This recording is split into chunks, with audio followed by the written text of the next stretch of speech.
Hoje, o Academia debate o trabalho do mestre em Direito Constitucional André Luiz Fernandes Felé. O estudo aponta que regras e princípios possuem uma diferença estrutural ou qualitativa, relativa à diferente composição de seu suporte fático. O suporte fático como critério distintivo entre regras e princípios e a relação entre valores e normas. Tema da dissertação apresentada no Instituto Brasiliense de Direito Público, IDP, para obtenção do título de mestre em Direito Constitucional. Também em destaque a bibliografia utilizada neste estudo e as últimas publicações de teses e dissertações que estão chegando ao mercado editorial. Para debater a dissertação do mestre em Direito Constitucional André Luiz Fernandes Felé, convidamos Cibele Fernandes Dias, mestre e doutora em Direito pela Pontifícia Universidade Católica de São Paulo, e Walter Moura, professor e mestre em Direito pelo UniCeub. Nós vamos então... Bom, primeiro quero aqui agradecer, doutor Walter, doutora Cibele, por aceitar o convite da TV Justiça para participar do programa Academia de hoje, e não de forma diferente também o nosso convidado em especial, que vai aqui apresentar agora o trabalho. Obrigado. Queria inicialmente agradecer à equipe da TV Justiça pelo convite, agradecer à professora Cibele e ao professor Walter pela presença. Em minha dissertação, eu trabalhei a relação entre regras, princípios e valores. E, preliminarmente, eu parto da discussão, eu parto do debate entre texto e norma, da diferenciação entre texto e norma. De um mesmo texto, podem ser extraídas diversas normas. E o conjunto dessas normas seria o que Kelsen chama de moldura normativa. No meu trabalho, eu trabalhei com uma revisão de literatura que foi permeada pela distinção entre a distinção agora sim em sentido forte entre regras e princípios e em sentido fraco. A distinção em sentido forte entre regras e princípios toma por base a questão da diferença estrutural entre as espécies normativas. A distinção em sentido fraco, a seu turno, toma por base o diferente grau de generalidade das espécies. Com relação à estrutura das normas, que é o cerne do presente trabalho, há muito tempo, o professor Ponte de Miranda trouxe essa distinção para o Brasil, diretamente da Alemanha, que é uma distinção muito relevante, facilitadora realmente do trabalho do jurista, do trabalho principalmente prático. Com base nela, o professor Robert Alex, lá na Alemanha, descreveu a estrutura dos direitos fundamentais, de normas e princípios. Ele colocou suporte fático e consequência jurídica, que é o centão do direito, que tomou isso das ciências da natureza,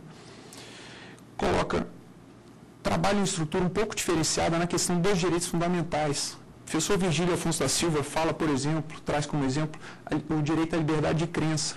Se o indivíduo está orando à noite na sua casa, ele não há como se ativar da consequência jurídica. Por quê? Porque isso é uma liberdade pública, é um direito à liberdade. Então tem que haver uma intervenção estatal. Dada a horizontalidade dos direitos fundamentais, pode ser que haja também uma intervenção de um particular, de um outro particular. Aí sim, havendo o suporte fático, que é o que é protegido, havendo essa intervenção estatal, é ativada a consequência jurídica daquele direito fundamental, que é a declaração de inconstitucionalidade, caso não haja fundamentação constitucional, é óbvio, declarada a inconstitucionalidade e faz com que se retorne ao status quo ante aquela questão. Só que o professor Robert Alex ele trabalha com base, ao mesmo tempo que ele fala em diferença estrutural, ou seja, distinção em sentido forte entre regras e princípios, ele trabalha com a mesma estrutura para ambas as espécies normativas, no caso dos direitos fundamentais, regras e princípios. Isso, ao meu ver, não está de acordo. Por quê? Porque no caso das regras, não há uma ponderação. Quando se vai aplicar uma regra isoladamente, o julgador, assumindo a vertente prática da questão, a aplicabilidade mesmo da teorização, o julgador não leva em consideração outra moldura normativa, outro conjunto de normas que podem ser extraídas, a não ser a daquela regra em aplicação. Claro, óbvio, que a aplicação daquela regra demanda interpretação. Pode ser, aquela regra pode entrar em conflito com outra, mas está tudo dentro dessa moldura normativa. Havendo conflito entre regras, por exemplo, ou se resolve pela invalidade de uma delas, ou se resolve pela criação de uma exceção. Daí eu menciono no trabalho uma ponderação em si entre as regras. O que ocorre na busca de uma exceção à regra? Eu trabalhei no meu trabalho com o artigo 155 do Código Penal, questão do furto, e trabalhei com a questão do crime de bagatela, da consideração doutrinária e jurisprudencial do crime de bagatela. No crime de bagatela, o furto ocorre, ou seja, o suporte fático daquela norma é preenchido, só que a consequência jurídica, aliás, o suporte fático no crime de bagatela deixa de ser preenchido em virtude da exceção que é trazida, que faz com que o suporte fático não seja preenchido, apesar da ocorrência daquele fato no mundo da realidade, apesar da subtração para si ou para outrem de coisa alheia móvel, no âmbito da realidade, o fato da ocorrência daquele fato, a exceção, crime de bagatela, leia-se, faz com que não se ative a consequência jurídica por obstar o preenchimento do suporte fático. Então, isso seria o caso das regras. No caso dos princípios, a coisa seria um pouco diferente. Para se ponderar, por exemplo, eu trabalhei no trabalho, na dissertação, a questão da liberdade de imprensa e direito à liberdade de expressão, que é o caso mais recorrente, mais trazido para que se exemplifique a coisa, ou para que se trabalhe mais concretamente. Ali se tem duas molduras normativas. Se tem a moldura normativa do princípio, a liberdade de expressão, se tem a moldura normativa do princípio da proteção à intimidade e vida privada. Num caso concreto, o julgador pode tanto prestigiar em concreto e de acordo com os fatos envolvidos, ele pode dar mais ênfase a um princípio, pode dar mais ênfase a outro princípio e pode ponderar e pode trazer uma solução em que se preserve ao mesmo tempo um e outro princípios. Então, nesse caso, em concreto, a gente tem que necessariamente deve haver ponderação ou deve haver, falando numa palavra não técnica, tem que haver um cotejo entre os dois princípios ou entre as duas molduras normativas, necessariamente. Isso é trazido pela forma como a questão é levada a juízo. Isso decorre, por exemplo, no caso, eu falei do que se chama princípio da anterioridade tributária. Aquilo é levado, uma parte fala que se houve a violação daquele princípio, que no caso, no fundo, é uma regra, e a outra defende que não houve, no caso do Estado. O Estado que está fazendo aquela tributação.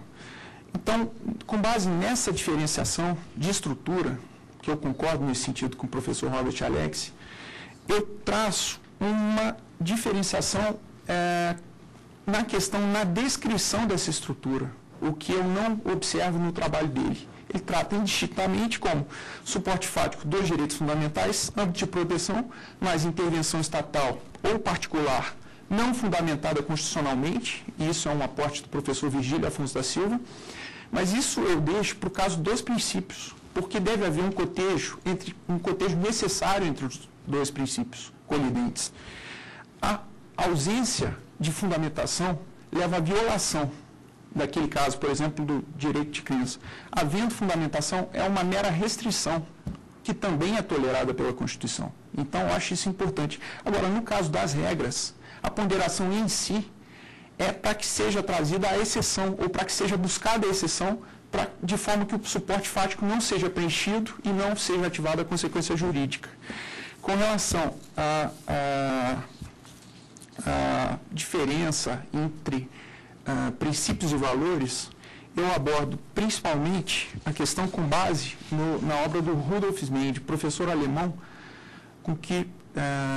que produziu, em 1928, a obra Constituição e Direito Constitucional, que foi tomada por base por diversos juízes do Tribunal Constitucional alemão no segundo pós-guerra para promover, para considerar uma ordem, os direitos fundamentais como ordem de valores. E aí, naquela época, ordem objetiva de valores.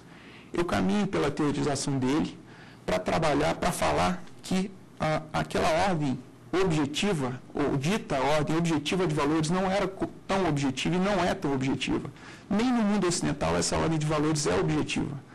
Com base nisso, eu construo uma teoria dos direitos fundamentais como ordem de valores em processo de objetivação, um constante processo de objetivação. Nós vamos agora a um rápido intervalo e em seguida estaremos de volta com a Academia. Até já.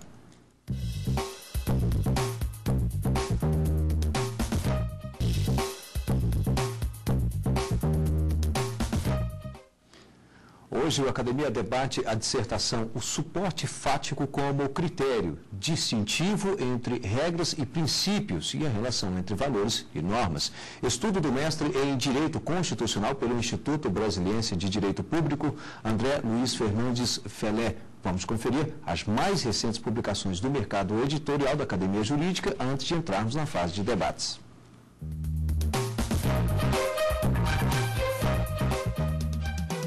Greve e os novos movimentos sociais.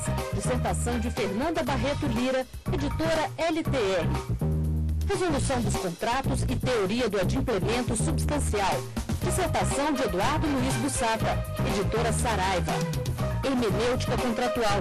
Tese de Rodney Malveira da Silva, editora Atlas. Bem, para iniciar o nosso debate, eu já convido a professora Cibele Fernandes. É uma honra estar aqui debatendo essa dissertação de mestrado do mestre André Luiz Fernandes Felé, e que é uma dissertação muito rica, um exame de uma vasta bibliografia e um debate muito atual. Eu gostaria de lhe perguntar sobre o caso Lebas, citado no seu trabalho, julgado pelo Tribunal Constitucional Alemão, onde o senhor coloca que esse caso comprova que o teorema da colisão dos princípios foi aplicado pelo Tribunal Constitucional Alemão. E qual o paralelo que nós poderíamos fazer entre o caso Lebas e a DPF 130, julgada pelo Supremo Tribunal Federal em 2009, a respeito da não recepção da lei de imprensa, onde o Supremo afirmou que há uma precedência do bloco que dá conteúdo à liberdade de imprensa em relação ao bloco dos direitos à imagem, honra, intimidade e vida privada. Perfeito. Inicialmente, eu gostaria de abordar a questão da forma como foi julgado o caso de Lebas pelo Tribunal Constitucional Alemão. Naquele caso específico, eu mencionei no trabalho que os princípios, a colisão entre princípios, passa pelo filtro de uma concordância prática, com base em Konrad Hess e tudo, ou deve passar. Dentro dessa concordância prática, pode-se dar preeminência a um dos princípios, ou se fazer uma ponderação ótima, nesse sentido de prestigiar um pouco de um pouco de outro. No caso Lebas, foi o que ocorreu. Era a exibição de um programa jornalístico do indivíduo que havia sido condenado há alguns anos, e esse programa seria exibido 20 anos, salvo engano, depois, alguma coisa nesse sentido. Esse programa sendo exibido, toda a questão, toda a repercussão acerca daquele fato e do indivíduo que impetrou, trouxe a questão ao tribunal, ia voltar à tona, na verdade.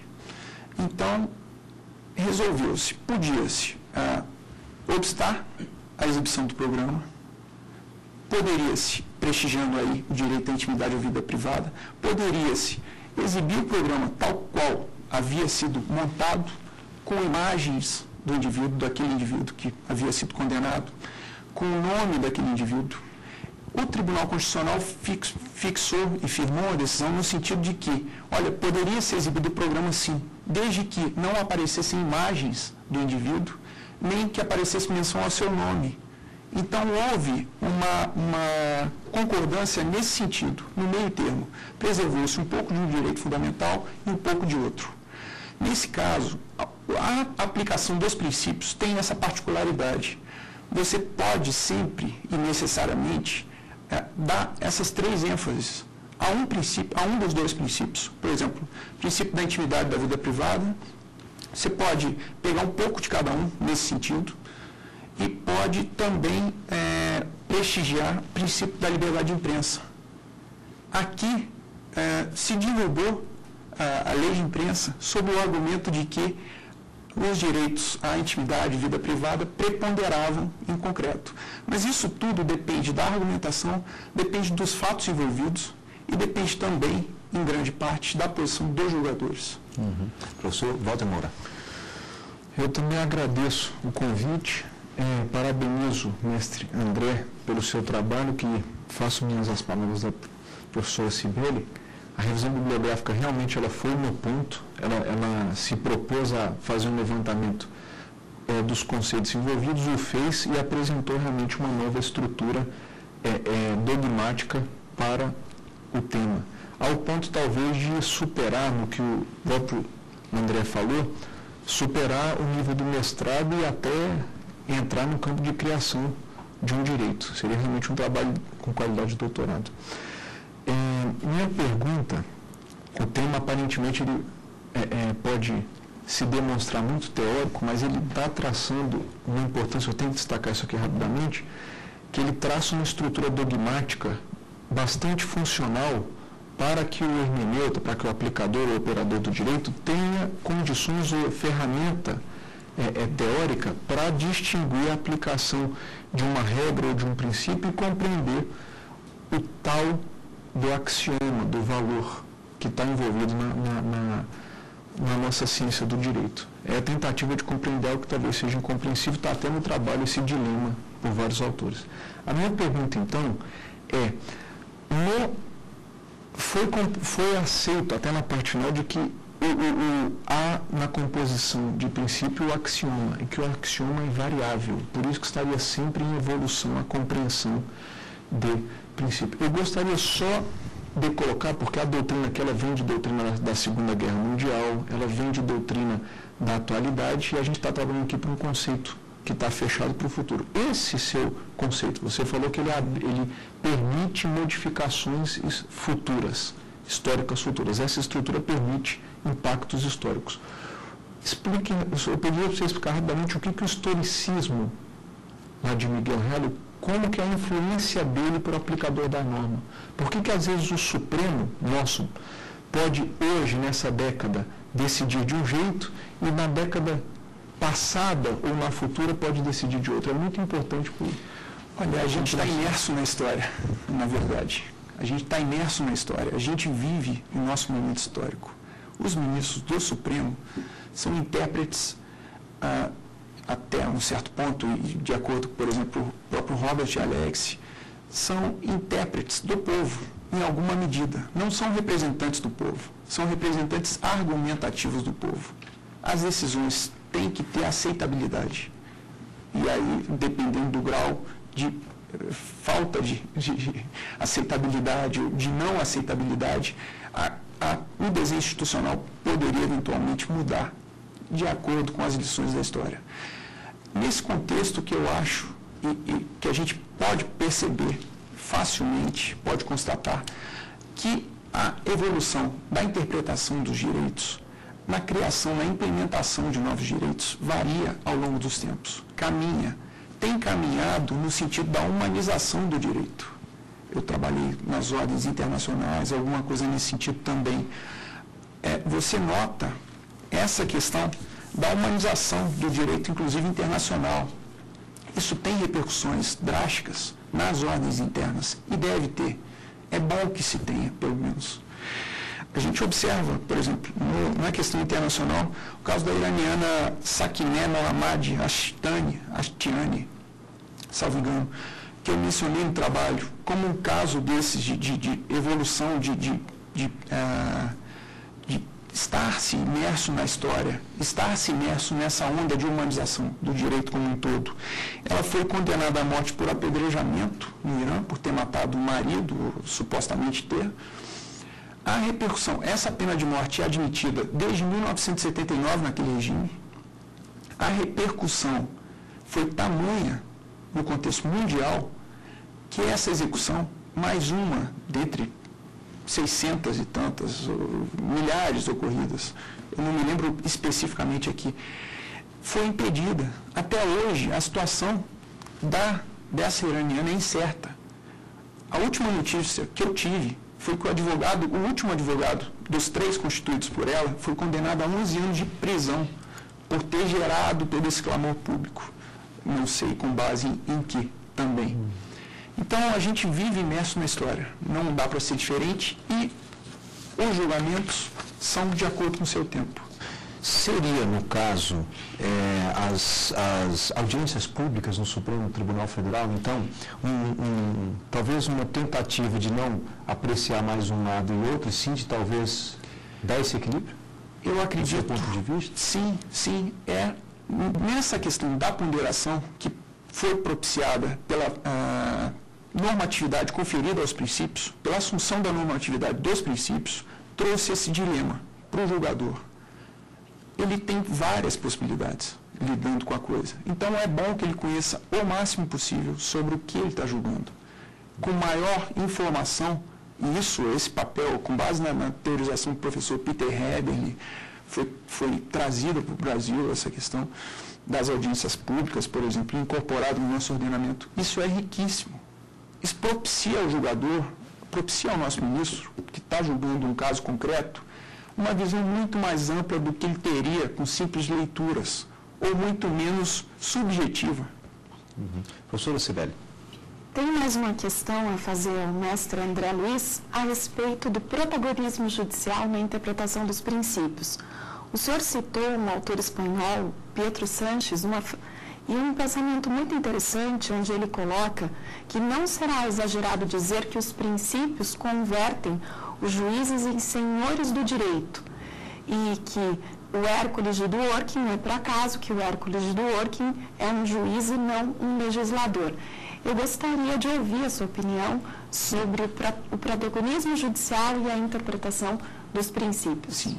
Olha, retomando a questão da normatividade dos princípios ou da normatividade conferida aos princípios, a gente observa que a partir de um certo momento, normalmente ou seguramente, vamos dizer assim, a partir da Segunda Guerra Mundial, do término da Segunda Guerra Mundial, essa questão dos valores vem para o Tribunal Constitucional Alemão, através da teoria do Rudolf Mendes e de alguns admiradores e amigos dele, inclusive, trazem para os julgamentos, trazendo essa questão dos valores para os julgamentos e, em conjunto com a normatividade conferida aos princípios, o âmbito de atuação do judiciário se torna muito maior, muito maior. O controle de constitucionalidade já muda aquela questão do equilíbrio entre poderes desenhada por Montesquieu, trazida por Montesquieu significativamente. Dentro desse contexto, a coisa fica agravada. E eu acho que isso hoje é patente. A gente tem um outro judiciário, um novo judiciário, a partir do término da Segunda Guerra Mundial. Dentro dessa liberdade que tem hoje o julgador, equiparado realmente a um gigante, qual seria o limite ou qual seria o efeito da estrutura que tu propões no tocante à generalidade não diria nem interpretativa, mas para lidar com norma e com o princípio, com a regra e com o princípio? Olha, eu acho que muda significativamente. E, na verdade, ao tempo que a minha teorização é uma teorização propriamente dita, é também uma descrição. Em muitos casos, se fala em ponderação de regras. Muitos autores falavam e já não falam tanto nessa ponderação de regras. Na revisão de literatura eu abordei essa questão. Mas o que acontece? A ponderação nas regras, sendo uma ponderação em si, o ideal de justiça que informa o direito necessariamente está em todos os julgamentos, porque senão todos os julgamentos poderiam ser feitos, no caso das regras, principalmente por computadores. E não é o que a gente tem e nem vai ter. Então, existem referenciais externos ao direito. Um deles é a justiça, e talvez o principal deles. A questão fica mais fechada. Com essa descrição que eu trouxe dessa nova estrutura, eu acho que a coisa fica mais de acordo, a prática fica mais de acordo com a teoria. E havendo isso, o nível de segurança aumenta. O nível de segurança é sobremaneira aumentado. Então, é com base nessa vertente prática e nessa visão prática de contribuir para uma prática com referência a alguma teoria, né, é que eu me propus a trabalhar nesse assunto. Bem, quero aqui mais uma vez agradecer ao professor André Luiz Felé pelo trabalho, também pelos esclarecimentos acerca do tema, a professora Cibele Dias, bem como também o professor Walter Moura. E o programa Academia fica por aqui, lembrando que você pode participar enviando o título, o currículo, para o nosso endereço eletrônico academia@stf.jus.br. Participe você também.